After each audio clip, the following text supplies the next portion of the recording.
Yo, what's up everybody? How you doing? OGA the top in the building. Now listen, I've seen the story that's happening for Diamond Platinums, WILLy Paul, the Furaha City Festival that was happening.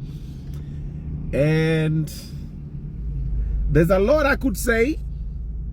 However, I don't have a lot of information on what really happened.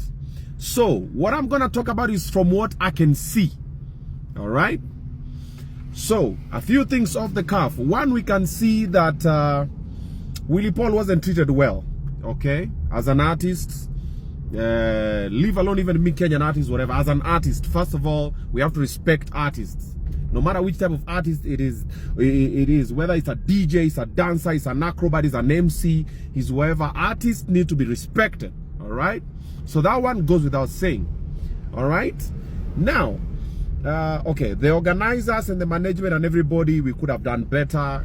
Let's take it as a learning curve. Let's do better. Let's reach out to WILLy Paul, apologize, make amends. The guy is amazingly talented, and even if he wasn't, he's an artist, and he needs respect.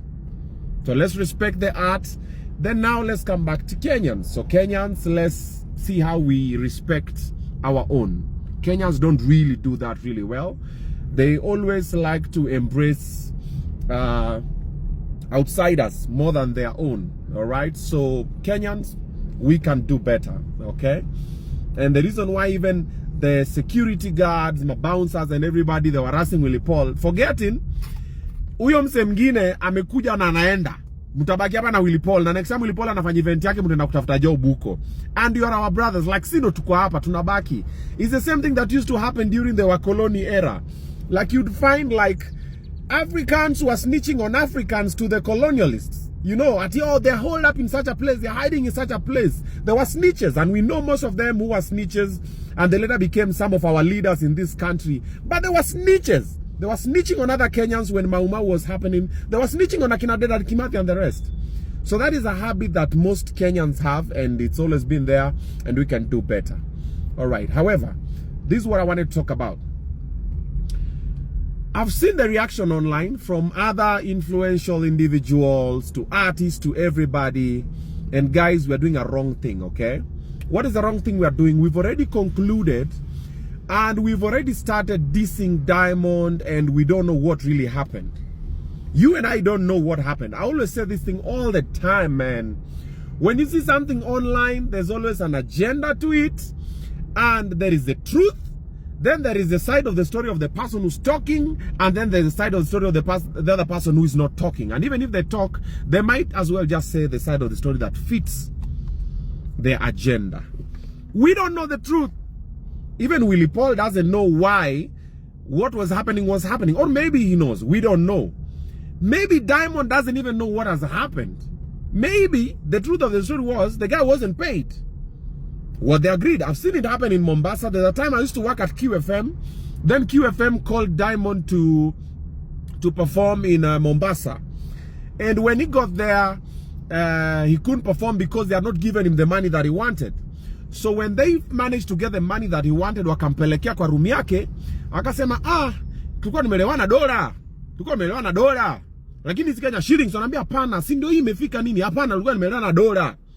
Do you know, Akina Otoyo, Ron Clifford did, and everybody, ask them, they can corroborate this story.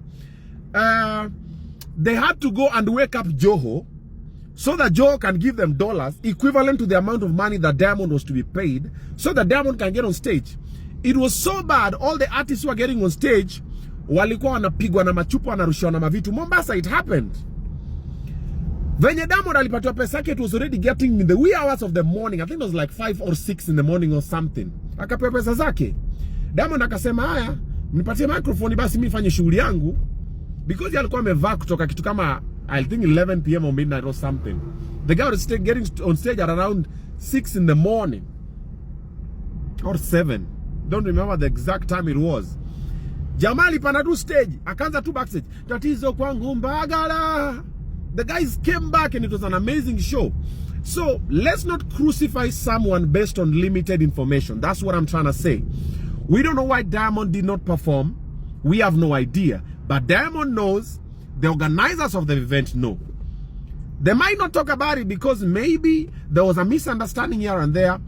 Personally, I don't really think he didn't perform just because WILLy performed before him. No. I don't know. WILLy is my boy. I'm #1 WILLy fan. I've said it 1,000,001 times to him, to my fans on my platform, everywhere. WILLy, amazingly talented guy. If only we can take him more serious, and also if we can also just put a little more discipline on his craft, the guy is gonna be, is bigger worldwide. But let's not water down the whole thing to a small thing at Nani Ali performs Jeep before Nani. That's some BS. That thing, I've seen people perform before whoever. I perform before people. IMC for people. Almost before Nani, bro, it doesn't change anything. Your fans are your fans. Whether you perform fast, you perform last, it doesn't change shit. Just perform. Alright?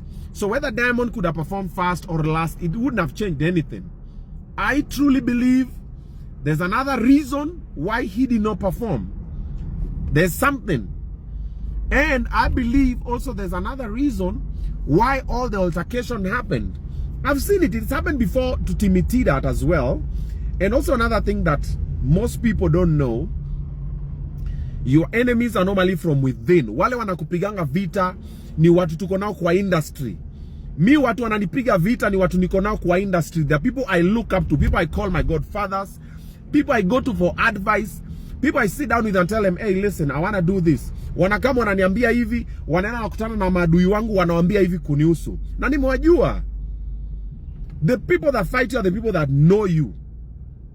Either your family members, your friends, your colleagues, and everybody. Like, for example, WILLy, the people who are fighting you are people that know you. Strangers don't really care. They'll say something, but it can't get to you. The people that are fighting us are people from within. The people who are making the industry become shitty are same people in the industry. I got a job. There's a time MC Jesse gave me a job to MC. It was called Scania drivers something. Wasa walikuwa na reverse matrela. This was the first gig. This was a couple of years ago. This was the first gig. I think I was paid a huge amount of money. I was paid, I think, 250 G's to MC an event. Back then, I used to charge about 100, maybe 80, maybe 150. Kama songa sana. Corporates were like 150, 100. This was a couple of years ago. I was called by Trevor Ombija.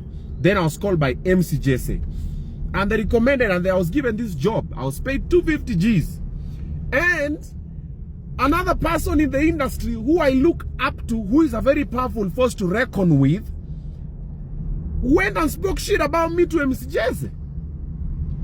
At yo, why would you give OBINA this job? And you know you could have given me nini. And then anongea shit na naandika kwa email. He didn't deserve this chance nini. Then me nikapata yo email. I'm like, yo. So since then I've never looked at the guy the same. But I talked to him. I meet him. Hi, how are you? You're well, nini? But I know this nigga don't mean well for me. So the people who are fighting you, your enemies, whatever, they are people who are here in the industry. The people who are trying to bring WILLy down. The guy is amazingly talented, but why is he always in problems? Same people in the industry. Same people that's also fighting me. Same people. They're called the gatekeepers. When you become big, they don't understand how you're big without going through them. They want you to go through them. They want you to hustle, to always kiss ass, you know, ask them for permission to do shit. Say, man, I do my shit, man. I wake up today, I want to do something, I'll do it. It's a good thing, it's a kind thing, it's gonna make a couple of people happy, it's gonna put money in some people's pocket and my pocket. I'll do it. I don't need to console anybody. Then you don't consult them. You are the enemy #1. Now they start planning, they start scheming. Who to fanye nini? Huyu tumweke dem. Huyu tumweke drugs. Who to fanye. Some people go to meetings and say, OBINA na kunywanga po mpaka da MC. I don't even take alcohol. So WILLy, Timmy Tidat, all of us in the industry, we know our enemies are from within. Wanatoka hapa katikati yetu, ni wenzetu na tumewajua. However, what happened yesterday, last night was very bad. But guys, stop concluding before you hear both sides of the story. We always do that thing all the time. Unasikia one side of the story, you've already crucified the other person like, yeah. No, you don't know what really happened. So slow it down, think about it. My 2 cents. Peace out.